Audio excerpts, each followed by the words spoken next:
In this lesson, we're going to talk about VBA macros. VBA stands for Visual Basic for Applications. It's the macro language that's been hiding behind every copy of Excel shipped since the mid-90s. VBA is a very, very powerful lesson. There can be an entire course on how to learn VBA. But today, we're going to learn a few examples of how to use the Excel macro recorder. There'll be two examples. The first example is a very simple example where we never move the mouse. And then the second example is an example where we have to move the mouse.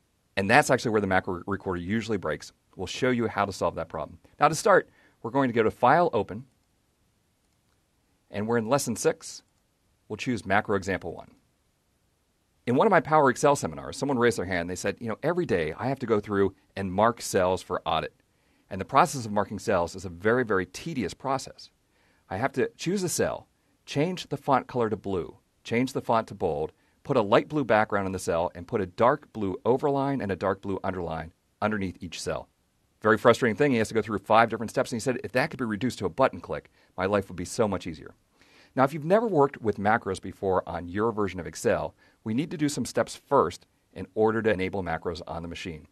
In Excel 2007, Microsoft has actually hidden the ribbon that we use to record macros, and we have to enable that ribbon. Go to the Office icon button and choose Excel Options. The choice is right here on the Popular tab. It's called Show Developer tab in the ribbon. Choose that and click OK. You'll see that we now have a new tab in the ribbon called Developer. On the left side of the Developer tab are all the buttons that we'll use to record code.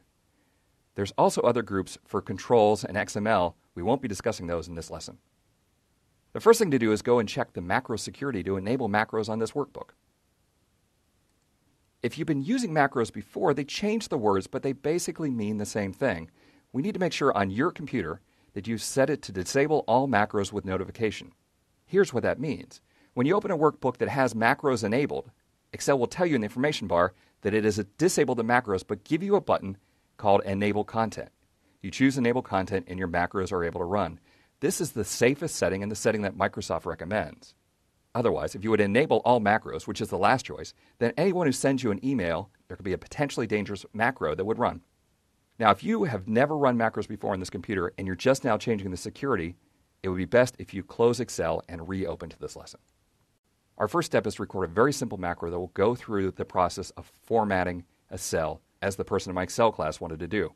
It really doesn't matter what cell we start with, just choose any cell on the worksheet. The important thing is to plan out your strategy before you start to record the macro. Think about the steps that you're going to use in order to format this cell. We're going to apply bold. We're going to change the font color, we're going to change the font background, and we're going to change the border. Now, all of those settings are on the Home ribbon. So after we start to record the macro, I'm going to go to the Home ribbon and start to make those changes. It's really important as we're recording the macro that you don't go do something else. Don't suddenly go select other cells or open other files because those actions will be recorded as part of the macro. It's also excellent if you can make sure that your manager doesn't call for the next 2 minutes because then you'll have to go open a file. Now, I realize you have no control over that, but we can just keep our fingers crossed and hope that that doesn't happen. Okay, so to start recording a macro, we're going to choose the Record Macro button in the Developer ribbon. There are a few choices here in the Record Macro dialog box. The first thing we have to do is give the macro a name. Now, you're not allowed to have any spaces in the name, but you can put a couple of words there without the spaces in between. A great name for this macro would be called Format Blue. If we wanted to, we could assign a shortcut key, but in this case, I'm not going to do that. We have a choice to either store the macro in this workbook, which means that it would only be available in this particular file, or to store the macro in our personal macro workbook, which will make it available for all workbooks that we ever open on this machine. It would help to add a little description.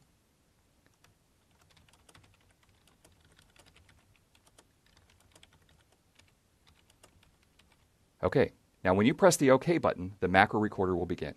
This is the point where you want to take deliberate actions to record just the steps that you need for your macro. First, we'll go to the Home ribbon.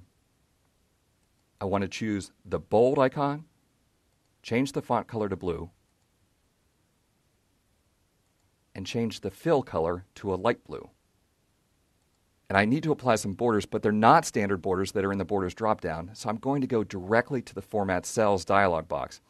Now, Format Cells, you can still get there with Control-1, just like you always could in the old versions of Excel, or you can use the More icon in the lower right-hand corner of any of the groups on the home ribbon.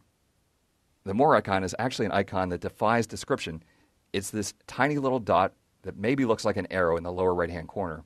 Click that icon, and you will go to the Format Cells dialog box. This should be familiar to you because it's been the same dialog box for several versions of Excel. We'll go to the Border tab. I appreciate how Microsoft has actually reorganized the Border tab of Format Cells. The flow is now left to right. You have to choose a line style first, and then a color, and then apply your borders.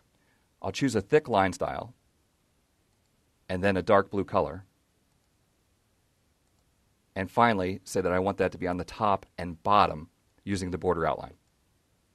Click OK to close the Format dialog box, and we've now formatted one cell. At this point, it's time to stop recording the macro and see how it worked. We could go back to the Developer tab to press Stop Recording, but in the lower left-hand corner, next to the word Ready in the status bar, is a tiny square which is the Stop Recording button. Click that button to stop recording. Well, there you go. You've just recorded your first macro. Congratulations. Now, let's try it out and see how it worked. We're going to select another cell and go to the Developer tab to access the macro list. On the Developer tab, click the Macros button. You'll see that you only have one macro in this workbook, so it's already selected. You can click the Run button to see how it works. There we go. It looks perfect. Let me select another cell so we can make sure that it actually worked. Sure enough, the border has dark blue on the top and bottom, light blue background, dark blue bold text. Now I can hear what you're saying. You're saying, oh wait, having to go to the Developer tab and press macros and choose the thing and click Run, that's 4 clicks in itself. That isn't any better than the original process. Well, let me show you how to add an icon to the Quick Access toolbar so that way this will be a single click. The Quick Access toolbar is the one toolbar left in Excel that you're still allowed to customize.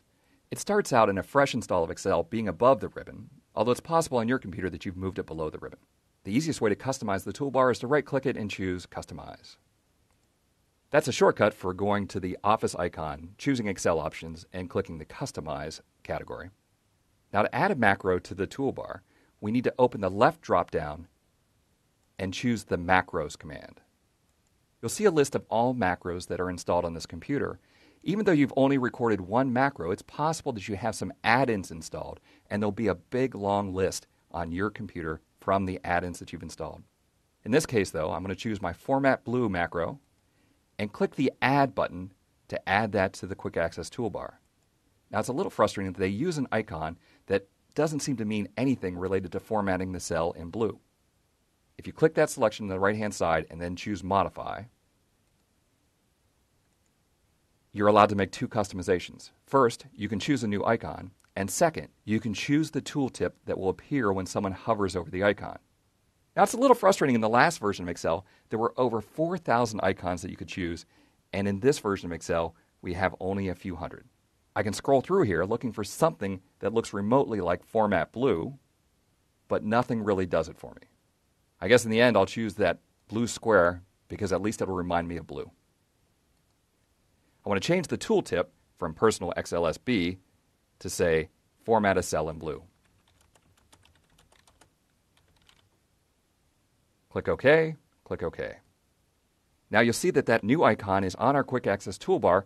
Let's try it out. We have a new cell selected. If I click the icon, all of my formatting should be applied. It works great. Now I have one other tip for you. If you've added many buttons to the Quick Access toolbar, you might want to move the Quick Access toolbar down below the ribbon. It's very easy to do. Right-click the toolbar and choose Show Quick Access Toolbar below the ribbon. This actually gets the toolbar a little bit closer to your spreadsheet, so it'll be easier to select the macro button. Well, hey, that's our first example, and that's the simplest macro you can record because we didn't change the cell pointer at all. In the next example, it becomes a little bit more complex because we have to have Excel move the cell pointer, and there's a very important thing to understand. We can close this file using File Close. And then we'll open macro example 2. Now there's a story behind this file, and it's a true story. The lady from the local Chamber of Commerce called me up one day and said, "Hey Bill, I needed to take Excel data and do a mail merge to Word. Can you teach me how to do that?" Well, I was really busy that day, and I didn't have time to teach someone how to do a mail merge. And so I said, just send me the file, and I'll take care of it for you. Well, the file arrives, and unfortunately, the file is in completely the wrong format. If you've ever done a mail merge from Excel to Word, you know that the name has to be in column A, the address in column B, and the city, state, zip in column C. This data has the wrong orientation. I would have to go through and use edit, copy, edit, paste, special, transpose over and over and over again 150 times to solve this, and really, at this point, I was just sorry that I ever answered the phone. But this is a perfect example of something that we can create a short macro that will automate the process of solving one name.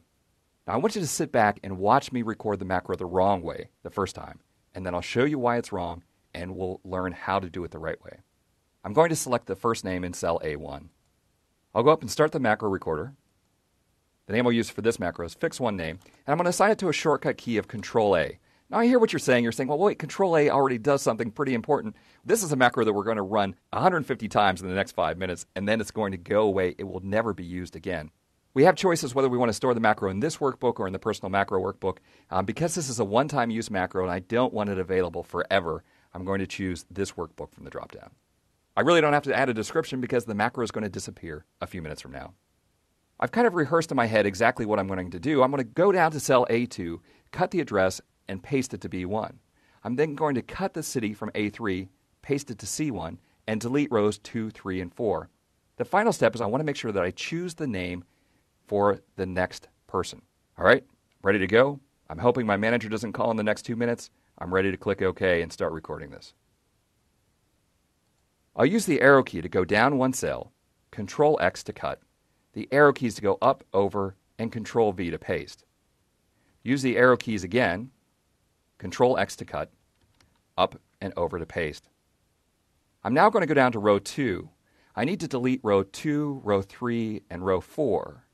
The delete is located on the home ribbon, and the great thing about this mouse movement is that the macro recorder does not record me moving up and selecting the home ribbon.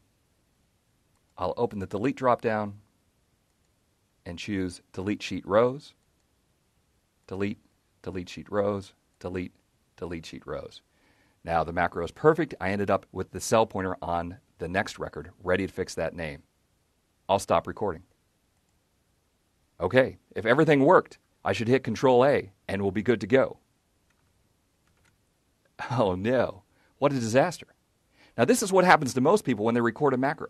I mean, it made a lot of sense. It was a really simple macro. We only moved a couple of cells around and deleted 3 rows, but it completely destroyed the next name.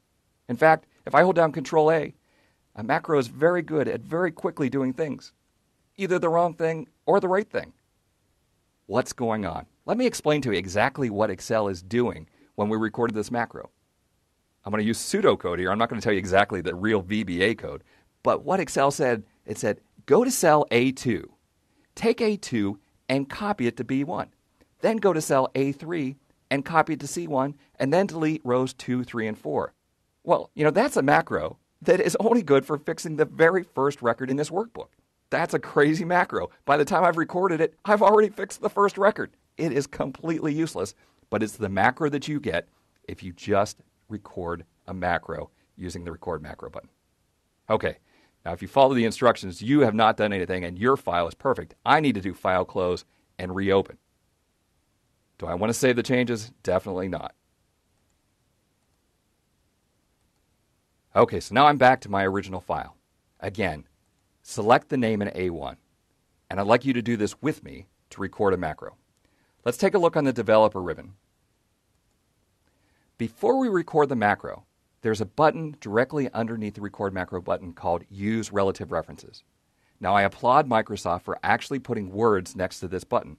For the last 10 years, we've had the button and no one understood what the heck that icon meant, and there was no chance anyone would ever think to hit that button. Relative References says instead of recording my exact actions, such as select cell A2 and paste to B1, it tells Excel to record the process of going down one cell, cutting, going up and over a cell and pasting. Go down 2, left 1, cut, up 2, over 2, paste. And then the process of going down one row, deleting, deleting, deleting. That simple action of hitting the relative reference button will make this macro work. Very frustrating that the macro recorder gets you 95% of the way there, but if you don't know to hit relative references, you're going to have a horrible experience with a macro recorder. All right, so click the record macro button. Again, We can give this a macro name of fix1 name. Shortcut key of Control-A. The reason I use Control-A is because Control and A are very close to each other on the keyboard. It allows me to hit that 150 times without any problems. And again, store the macro in this workbook. We'll click OK. And the very first thing you should do is turn on relative references. Now, relative references is a toggle. Now that I've turned it on, it will stay on for the rest of this Excel session. You need to make sure that you don't click the relative references button every time you want to use relative references because you might actually turn it off. Provided your relative references button is on, let's go ahead and record the macro. Use the keyboard to hit the down arrow key and then Control-X to cut. Use the arrows to go up and over, Control-V to paste. Use the arrow keys to go down to the city in A3, Control-X to cut, arrow keys to go to C1 and paste. Use the arrow keys to move back to cell A2 and grab the mouse, go to the home ribbon, and choose Delete, Delete Sheet Rows, Delete Sheet Rows, Delete Sheet Rows. And you'll notice that we are now on the next name. Time to stop recording, so we'll hit the Stop Recording button in the lower left-hand corner of the screen. This would be a great time for you to save the workbook. Anytime that you record a macro, you should save the workbook just in case your macro is about to destroy your data. In my case, I'm pretty sure it's going to work, so I'm going to hit the Control-A button to see if I can fix the next name. Wow, that's perfect. Now that I see that it works, I can hit the Control-A button a few times. Wow, those are perfect. Let me just hold down the Control-A button.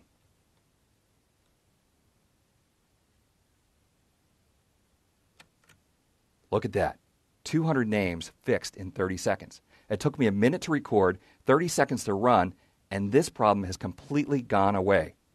Now I'm not so sorry that I answered the phone when the lady from the Chamber of Commerce called. However, if I didn't know how to record a macro, and if I didn't know about that relative recording button, I would have been sunk. I would have been sitting here doing edit, paste, transpose over and over and over again.